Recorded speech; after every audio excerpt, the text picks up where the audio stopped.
Halo teman-teman, assalamualaikum. Ya, oke. Hari ini gue pengen bikin konten tentang mengkultur infusoria. Ya, jadi infusoria itu pokoknya apa sih? Mikroorganisme kali gue bilang ya, makhluk hidup ukuran mikro, ya kan? Bisa mungkin dari kelompok mungkin ya, gue juga nggak tahu dari kelompok jamur bisa, dari kelompok protista juga bisa. Protista mungkin kelompok yang mirip dengan apa hewan ya, protozoa ya.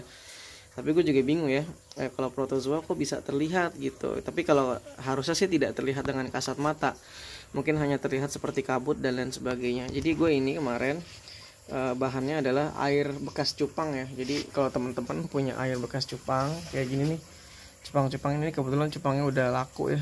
Ini sorry bekas-bekas cupang. Ada kalau cupang nih kan banyak nih kayak gini nih, kalau mau dibersihin ya kan, kalau mau dibersihin, mau dibuang airnya, mau diganti, ini kan ini tinggal ganti aja nih. Nah, ini tinggal ganti aja kalau misalnya mau diganti. Jadi ini kalau bisa air jangan dibuang teman-teman, ini airnya bisa digunakan gitu, ini airnya bisa digunakan. Nah ini bekas bersihin jentik-jentik kalau ini. Jadi airnya bisa digunakan untuk mengkultur infusoria, karena gue yakin banget nih air bekas cupang ini sudah ada infusorianya. Infusoria itu istilah umum ya untuk apa sih namanya, kelompok makhluk hidup yang biasanya berfungsi di proses perombakan ya. Jadi kan di perairan itu kan banyak sampah-sampah organik ya kan. Nah sampah-sampah organik ini biasanya akan diuraikan. Nah biasanya penguraiannya ini ya bukan pengurai ya, perombak ya. Perombaknya ini infusoria gitu. Nah biasanya infusoria ini dari berbagai jenis kelompok makhluk hidup ya. Ini gue cuma pakai air rendaman air bekas-bekas ikan tadi. Airnya gue taruh di sini ya kan. Terus kalau mau makin cepat biasanya kita kasih pakan teman-teman, kita kasih tambahan. Jadi biasanya yang gue pakai tuh gue kasih pelet ya, gue kasih pelet ya kan, pelet apa aja terserah, pokoknya pelet. Air bekas ikan ya kan, itu sebenarnya juga udah ada infusorianya. Itu juga sebenarnya udah ada makanannya kalau air bekas ikan, entah dari kotoran si ikan dan lain sebagainya ya kan. Terus biasanya kalau mau lebih cepat lagi gue tambahin ini tadi pelet teman-teman ya. Kadang juga ada gue tambahin daun pisang boleh, tambahin daun ketapang juga boleh. Nah biasanya daun pisang sih teman-teman tuh kalau bikin infusoria. Nah berikutnya ini gue tutup pakai plastik teman-teman, boleh ditutup pakai plastik, ini pakai ember boleh, pakai botol aqua juga boleh. Tapi kalau bisa, kalau bagusnya sih ditutup rapet, ditutup semua, atasnya juga ditutup. Biasanya 2 hari udah kelihatan teman-teman. Ini kebetulan udah sekitar hampir seminggu ya. Nah ini kelihatan nih. Nah ini yang ada, kalau ada kayak begini udah kebentuk sebenarnya. Ini sebenarnya kelompok infusoria teman-teman nih. Gitu, seperti yang saya bilang infusoria tuh campur-campur ya, macam-macam. Nah nih biasanya juga habis dari rendeman cupang tuh kadang ada 1 atau 2 kutu air ya kan. Itu kadang memperbanyak diri di sini teman-teman. Nah bisa dilihat di sini.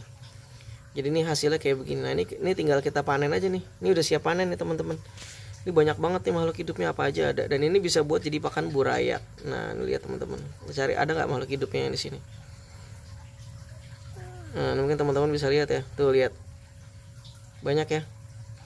Mulai dari kelompok macam-macam nih.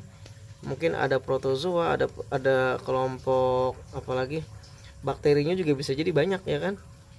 Makanya infusoria ini kalau menurut saya sih jangan jangan terlalu banyak ya, karena bisa-bisa nanti perairannya jadi bau, jadi membusuk gitu. Karena memang mereka fungsinya ya merombak sampah-sampah yang ada di perairan gitu ya. Oke ini dia teman-teman, macam-macam ini. Bahkan ada cyclopnya, ada kelompok-kelompok saudara. Nah tuh ada kelompok-kelompok saudaranya kutu air, karena ini kan bekas kotoran ikan ya.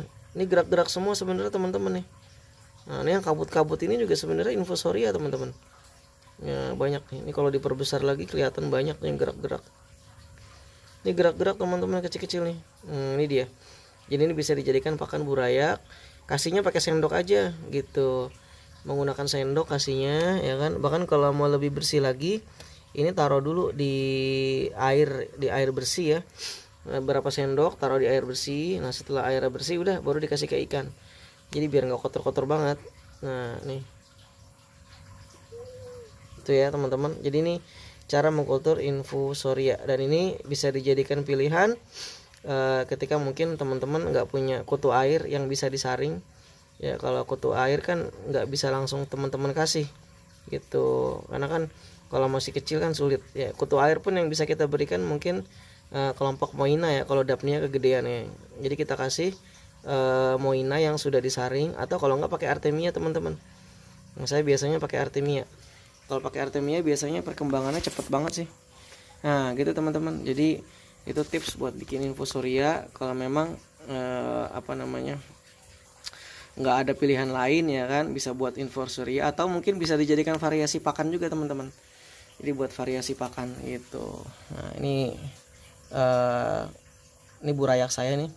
Ini ada Artemianya nih, ada Artemianya tuh berenang-berenang, ada juga kutu air kecilnya, ada juga nih. Nah, ini Artemianya cangkangnya masuk teman-teman, harusnya nggak boleh nih, harus bersih ini gitu. Ini juga saya kasih infusoria juga tadi.